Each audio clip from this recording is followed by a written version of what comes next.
ba selin Ken tay tang palong laya si tuy bangin na hung vein ai đi kahit ka lo lung sit nay chanin nay het trên sa da lung sit iti ham đi bằng hiên là đi thiên lành thân hen lần lên dòng không khó khi hình dòng lên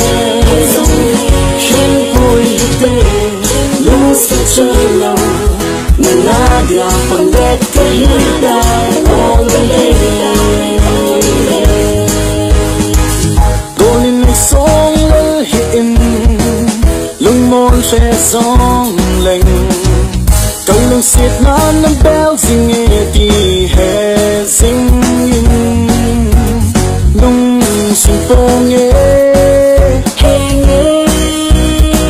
song lơ bơ nghe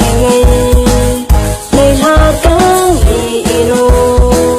tất cả dinh nghe đang ngã đêm lung xiết chân lâu đi bằng hiên là đêm thiên long lành thân hen lần lên dòng không khổ kia hay dòng lên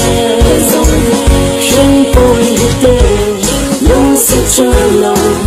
mình là dia phần đẹp cái hiện đại all the day